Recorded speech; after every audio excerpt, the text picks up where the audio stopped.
I don't know how fine an actor or director I am or have been, but every person who goes into a theater, and anyone who watches this video, who is interested in theater or the creative arts, anyone interested in theater arts, they enter a movie house or they enter a theater with a stage. They sit there with other people. It's a darkened room. Their attention is on what's going on up there. They have 5 senses that are the tools they bring into the theater. They know, feel, touch.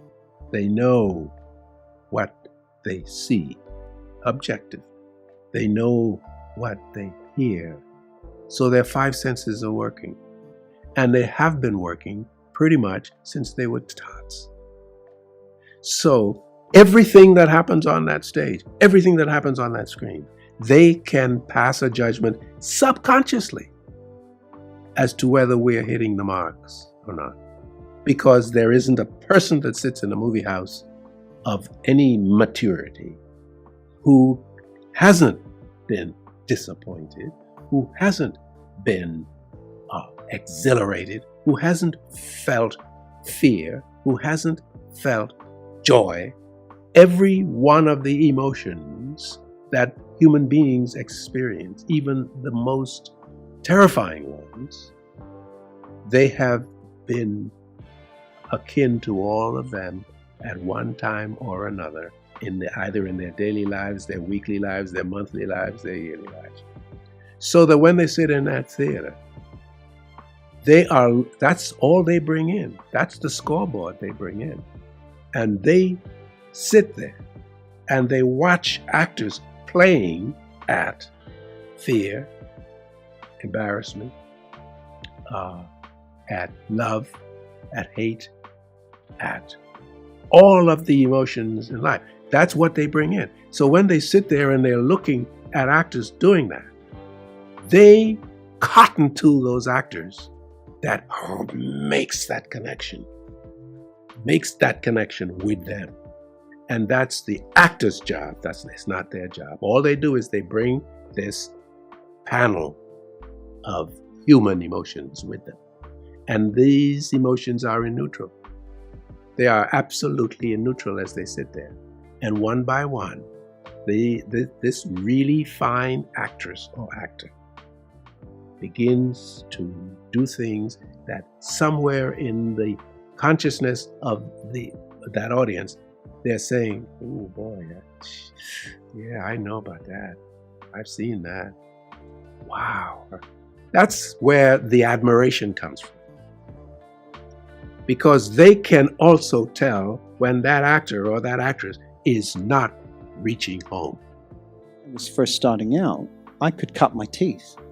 I was in, before I went into London, before I worked at the Coolidge, before I was at the RSC, I was cutting my teeth in rep. I could make mistakes.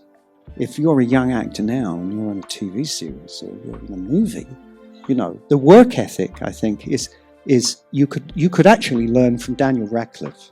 Mm-hmm. Because he has gone out there. I don't know many 17-year-olds that would have done Equus.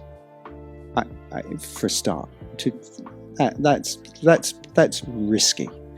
And then, of course, he's now popped up in a musical, and he has been out there learning to sing, learning to dance, all the things that he didn't do at a drama school because he never had a formal training. I did. I went and, we did all that stuff, mime and fencing and stage fighting and all of those things, Shakespeare workshops. He hasn't had that. But he knows that when he leaves Potter, he is going up. He's going up with people that have had that training. and he is not resting on his laurels. He doesn't think the world owes me. My breakthrough was actually deciding I wanted to be an actor and go into a drama college. Not a drama college, I did a performing arts course. It changed my life. It turned my dreams into a reality. It gave me an actual, tangible target to go, oh, actually, I could do this. That was my breakthrough, because it was a breakthrough of my mind. And then it became, no, actually, there's a job in it. And it was the breakthrough. I'd let go of this idea that it was just a joke, and I actually can make a career of it. That was my biggest breakthrough. Of course, there have been numerous breakthroughs over my career and my life, which I'm all proud of, but none so much as that realization that I want to be an actor. To thrive in whatever you do, please understand your terrain. Know what your target is. Don't guess it. Be as clued up as the next man, because that's your petrol. That's your fuel to get you moving. If you don't know where you're going, what your targets are, you're never going to get there. Period. Work hard, sleep less. The awful thing is, I don't know quite how to explain it, but things get more and more difficult as you go on. When you start in the theatre, and I suppose really when you start with anything, you have a kind of extraordinary conceit. It doesn't really enter your mind that it is going to be as difficult as it is. It's the more you do, the more you realise that well, about my profession anyway, that it is an extremely difficult one. Yeah. But when you start, you are blind to the problems. You just sort of wade in and have a feeling that if you know the words and don't bump into the furniture, as Noel would say, you're going to be all right. It really was just a huge part of why Ben and I pursued it with such discipline and always took our work so seriously. He was he was a great teacher in that way. He taught even kids who didn't go into drama, professionally, but just took his classes, got something about a work ethic from him, because he always he forced you to take your work so seriously, and those were great lessons to have at a really young age. Right. But I knew when I was 13, basically, and Ben and I talked about it recently because, we were young and we were going to New York together when he was 14 and I was 16, and we were auditioning for stuff, going to New York by ourselves. We had these we had these careers, they weren't going anywhere really, but we'd go, we'd audition, we'd get called back, and I think about, wow, we were really, really young, and I think we fed on each other's enthusiasm. I wanted to work as hard as they did in my field. Achievement is inspirational to me, people doing it. Someone that on Monday didn't know how to do this and by Friday can do it. That is an inspiration to me. I'm not afraid to fail. I'm not afraid to fall over, make a mistake. That oftentimes cripples people on the onset of getting into anything. The first time I ever picked up the DJ decks was horrible now, but I'm not afraid of that. I'm not afraid of that feeling. It actually propels me. It works quite the opposite. I'm like an energizer bunny. Like I can do 18, 22 hours a day easily, and that's crazy. It's not very good for you. It's definitely one of those components to me as a human being, my makeup, my genetics, that allows me to actually keep moving. I'm a veteran at being able to look at an opportunity and go, is that going to take me further or not? Some people don't have that. You won't. It's something you develop. That's why most times out of 10, any head of a company has been doing it for a long time, because they inherently can make a decision in the blink of an eye. But you have to learn that. I was operating on so much just instinct and energy. I would have perhaps told myself to say, if you're right now, you're putting 60% energy into 40% instinct, reverse that. Make it 60% instinct and 40% energy. I was just loud.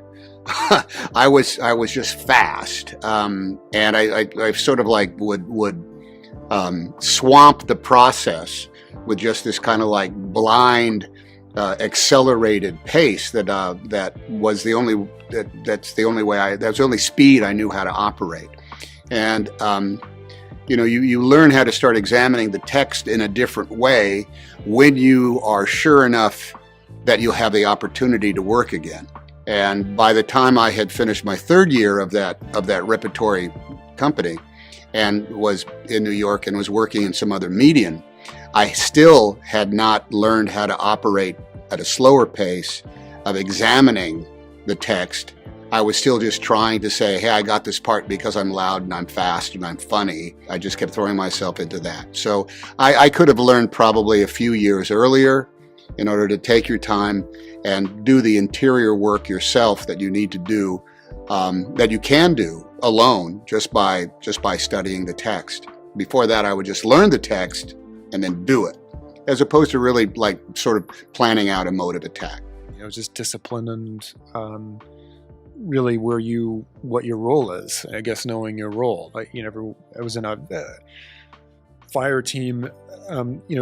We were mortarmen. And everyone. I was the gunner, and you have an A gunner, and you're working in a small 4 or 5 man teams, and it's not really about you. It's about accomplishing something that's bigger than you. So I guess in applying that to acting, coming out, it's like, well, that's a good always thing to remember that, yes, you have a role and you have to do your job. I mean, the process of doing the play is, I suppose, is doing either television or whatever, film or whatever, is the same thing.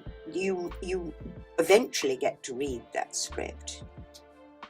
Then you have to somehow find out, not as everybody thinks, how do you learn the lines?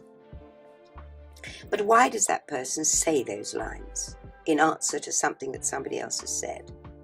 What is it in that person's makeup that makes them react in that way to saying that? And again, coming back to Antony and Cleopatra, Peter Hall gave me the most wonderful notes once about acting. He said, one is, don't think you have to come in and play the whole of the character in one scene. You have to play an aspect of the character. By the end, it might add up to the fact of who you are, or hopefully it would add up to all of that person. And so the next thing he said was, don't believe everything that everybody says about you. It really was that tradition of working on something. Stanislavski says either do it in 6 days or in 6 months or something. This was 5 years. It was so familiar after a while. It's so broken down and so conversational and so result oriented. Yeah. So it was an opportunity, really for the first time in my life, to do something where we weren't anticipating any kind of result, and it really changed the way I acted. But what I learned was not in terms of something I got out of a book. What I learned was an internal connectedness to life. In the family, in the small community where we lived, how people treated each other, particularly how my father treated his friends and my mother, you see. So I came at 15 to Miami, Florida, with a sense of that humanity. That is why I am sitting in this chair now. All of what I feel about life, I had to find a way in my work to be faithful to it, to be respectful of it.